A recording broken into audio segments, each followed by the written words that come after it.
Hi, this is Andy Collin from Growing Up Aspen, Adventures of the Unsupervised. And I'm here with Chris Pomeroy, and we had so much fun interviewing Adam Kane for our Joiners Table podcast that we have decided to start another movie chat podcast with Adam Kane. So, hope you enjoy. Well, okay, so with this, we sort of dipped a little into this, but who would you say if you had to pick like three or four of your favorite directors, who would they be?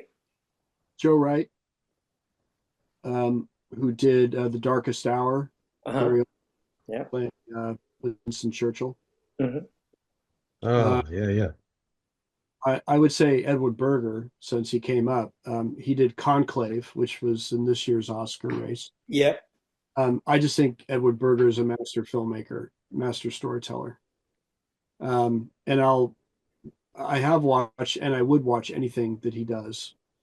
Um, and third pick, well, I'm certainly always curious about Christopher Nolan because of the brilliance of that man's mind. I don't know that he takes big swings, and I really, really appreciate that. Uh-huh. To me, they don't always land, but that's okay. I'd Yeah. rather take big swings and really have a complete world be built for me in entertainment.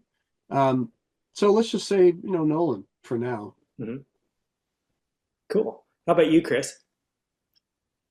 Um, Scorsese, obviously, I'm going to go back to the basics, I mean, just some of his long shots and the stuff we grew up with, and movies like After Hours and any of the mob movies and everything else. I'll go back to the Coen brothers just because of their comedic timing and it's just genius.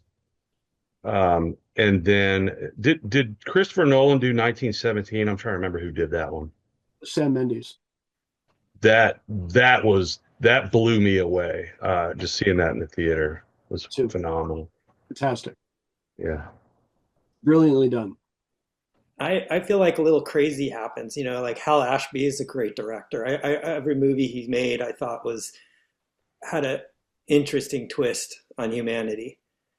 Um, and Orson Welles is a little bit nuts and crazy, but his stuff on screen, whenever you watch it, even the old stuff, it's kind of impactful. A Touch of Evil is kind of amazing. I mean, I think that's the film that got me liking his stuff.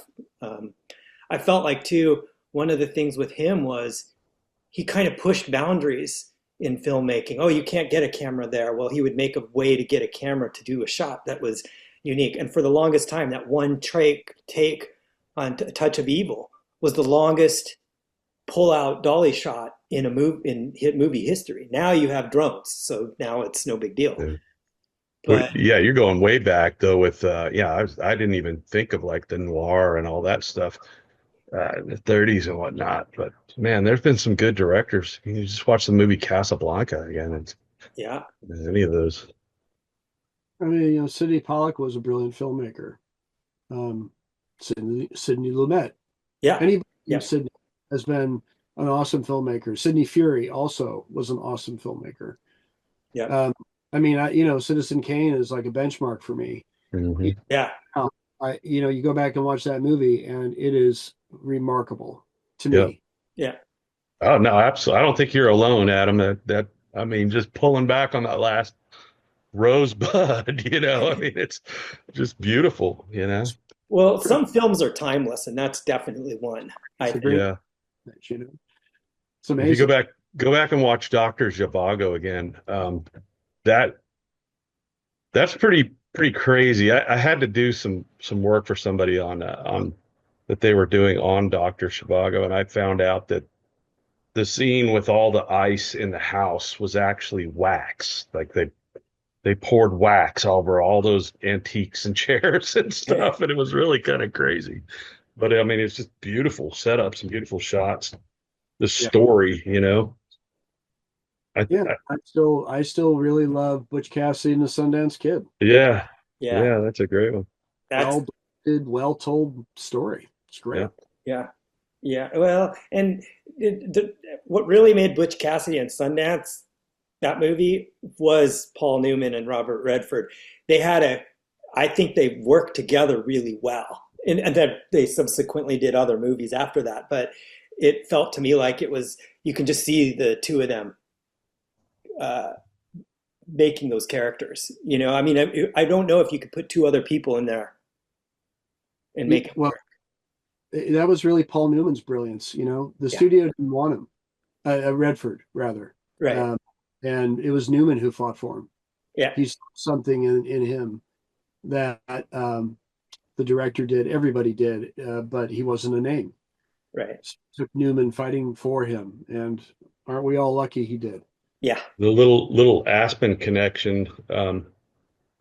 Robert Redford was roommates with Jack Brendlinger. Brendlinger Really? lived out in L.A. and we went to school with Dana Brendlinger, his daughter. yeah, and when they owned the Applejack, I think it was back in the day. Oh yeah, But interestingly enough, is Redford's wife and Brendlinger's wife were two of the three girls that lived across the hall or something from them. And I want to say they were like Mennonites or something, but they were on their Rumspringa and went out and they both ended up getting married to those two guys. So it's pretty funny. That's And, funny. Marsha Bredlinger and I'm not sure. I can't remember who Redford's wife was. But hi, this is Andy Collin from Growing Up Aspen, and I'd like to thank you for listening in to the chat with Chris Pomeroy and Adam Kane, talking about film, and wish you the best, and would like to encourage folks to attend local art house theaters. The small last theater in our hometown of Aspen is about to shut down, so we'd like to draw attention and hope that people keep these theaters alive. Also, the authors of Growing Up Aspen, Adventures of the Unsupervised. If you're interested, our book can be purchased at twistandturnpress.com or any local bookstore. Thanks.